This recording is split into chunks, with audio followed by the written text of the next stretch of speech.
Hatim Al-Asam, salah satu di antara ulama besar, dia belajar kepada gurunya Syakik Al-Balkhi selama 33 tahun.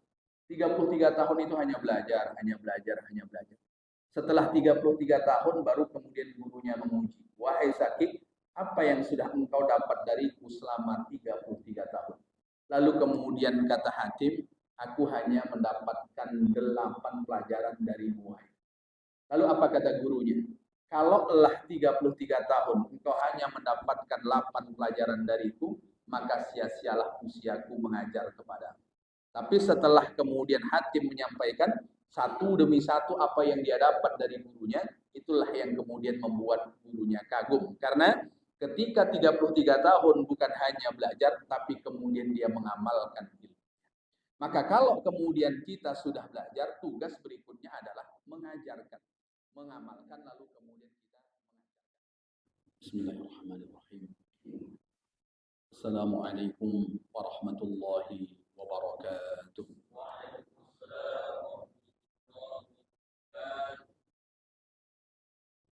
Alhamdulillahi rabbil alamin. Wal 'aqibatu lil muttaqin wa la 'udwana illa 'alal zalimin. Allahumma salli wa sallim wa barik ala Muhammadin wa ala alihi wa ashabihi wa man tabi'ahu bi ihsanin ila yaumiddin.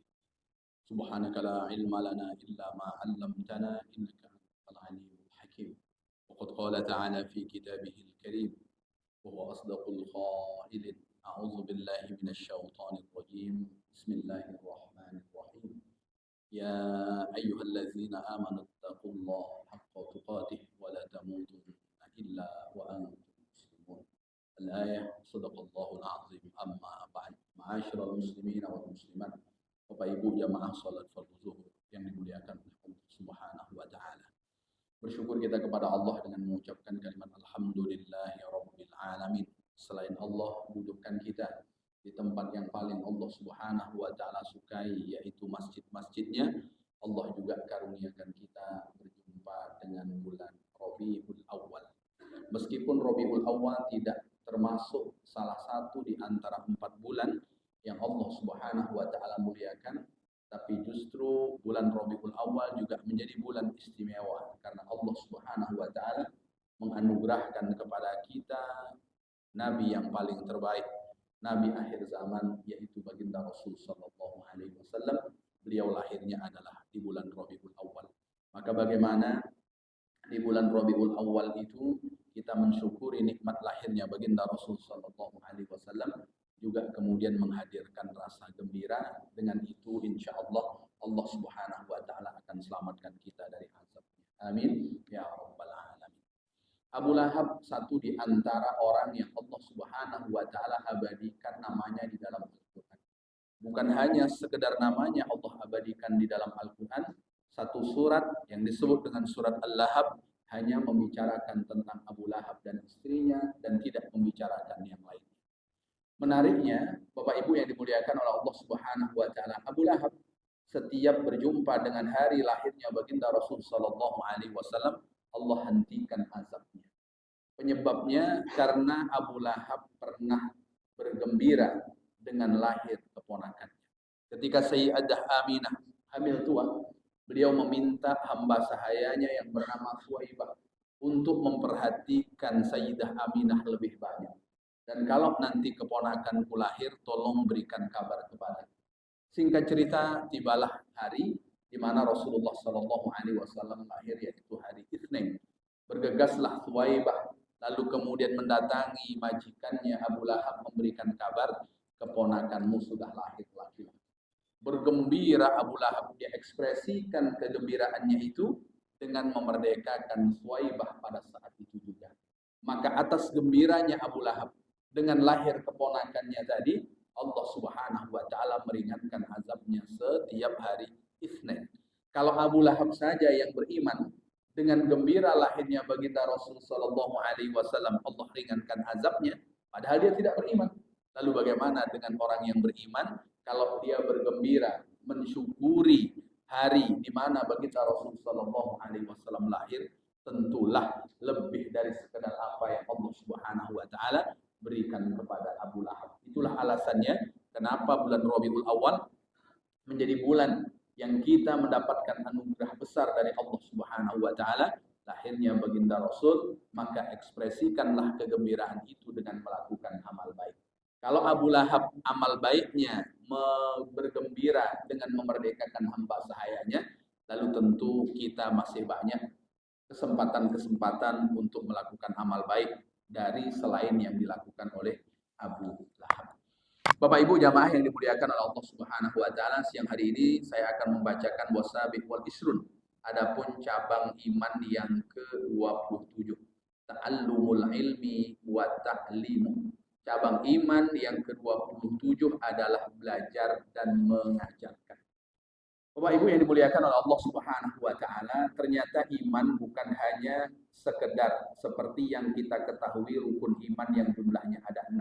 Tapi ada perbuatan yang ketika kita melakukannya itu bagian dari cabang keimanan. Apa dia? Belajar dan kemudian mengajar.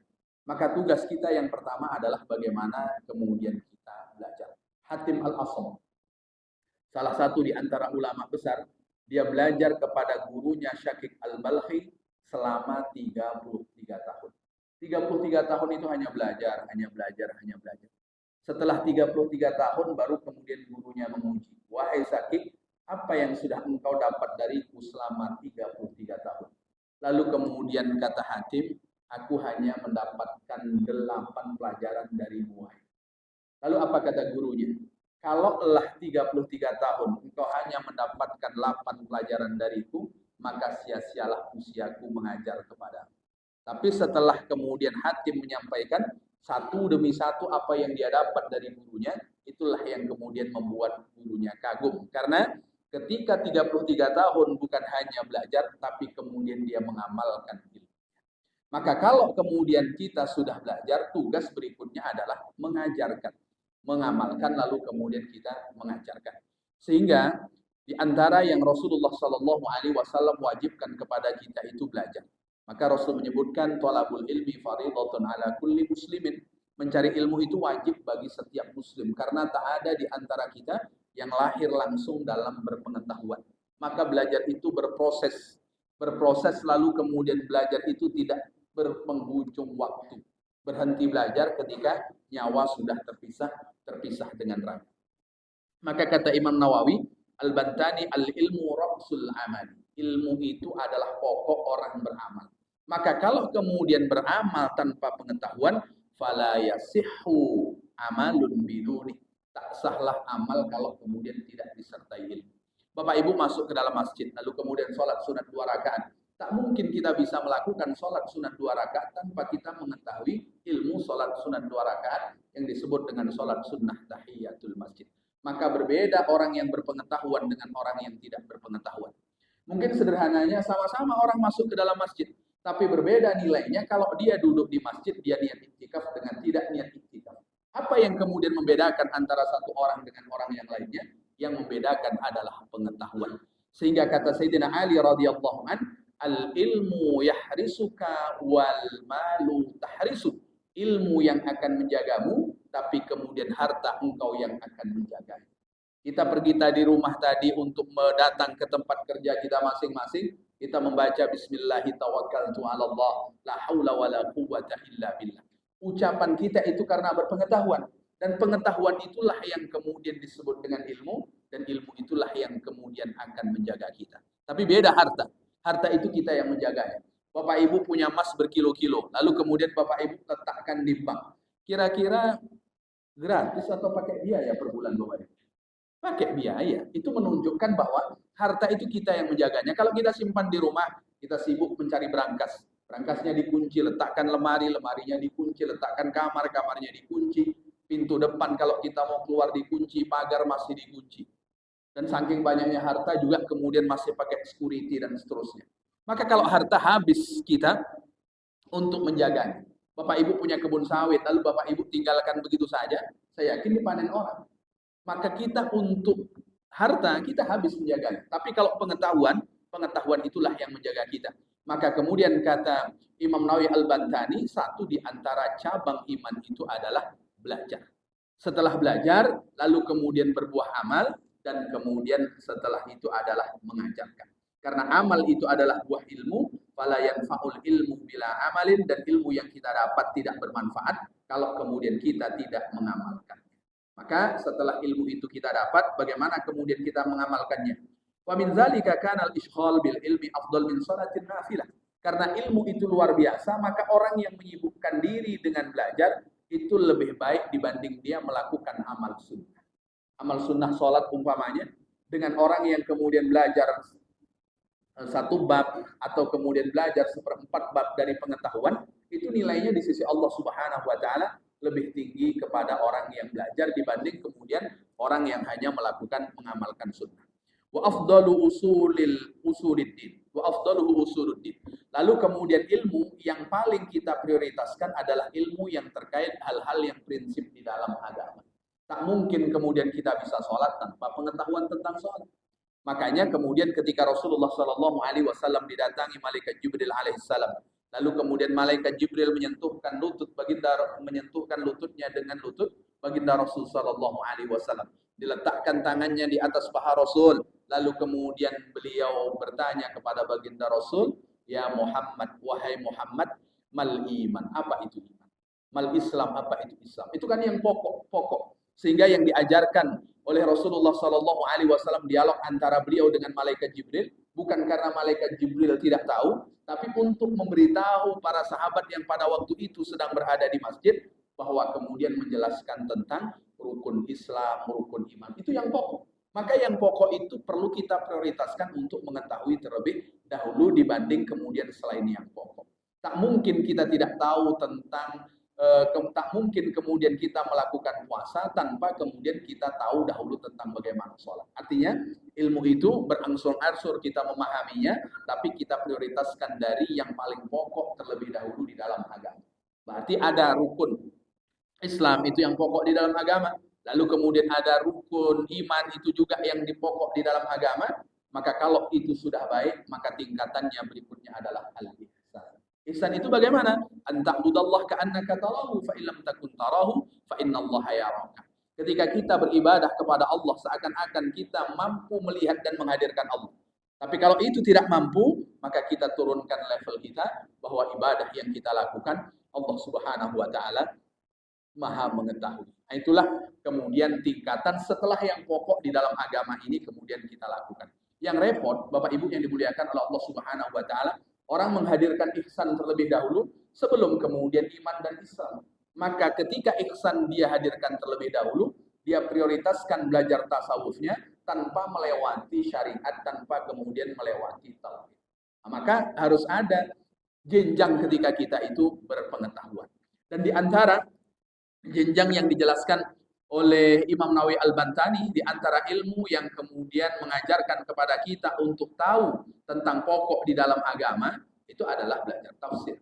Tak mungkin kita tahu fa'lam annahu la ilaha illallah kalau kemudian kita tidak membuka tafsir. Fal hadis, tak mungkin kita tahu bagaimana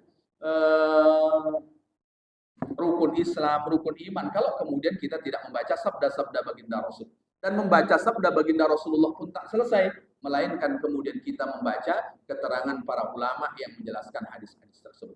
Bapak Ibu baca Sahih Bukhari dengan keterbatasan pengetahuan, maka yang kita dapat ya hanya apa yang tertulis, dan kadang pun kemudian kita akan salah memahami. Maka mau tidak mau, senang tidak senang, maka kita harus membaca Fathul Bari sesuai dengan kemudian penjelasan para ulama yang diakui pengetahuannya, sehingga kita bisa paham lebih jauh. Maka Bapak Ibu yang dimuliakan oleh Allah Subhanahu wa taala, ilmu bagaimana kita sholat, tentu kita belajar fikih. Dan ketika kita membuka buku literatur fikih, tak mungkin paham kalau kemudian kita tidak memahami grammar bahasa Arab. Untungnya saja sudah banyak buku-buku yang sudah diterjemahkan, paling tidak membantu kita untuk memahami hal-hal tersebut. Maka Bapak Ibu yang dimuliakan oleh Allah Subhanahu wa taala, kalau ilmu dan kemudian mengajarkan pengetahuan cabang dari keimanan, maka jangan sampai hidup ini kita tidak belajar, jangan sampai hidup ini kemudian kita tidak mengajar. Jadi dua itu mesti kita hadirkan.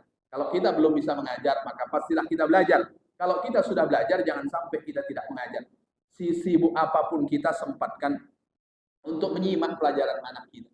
Sempatkan kemudian untuk mendampingi anak kita bagaimana belajarnya. Kenapa? Karena kita tidak ingin kehilangan sesuatu yang Rasulullah SAW sebutkan, khairukum man ta'allama al-Qur'an wa 'allamah.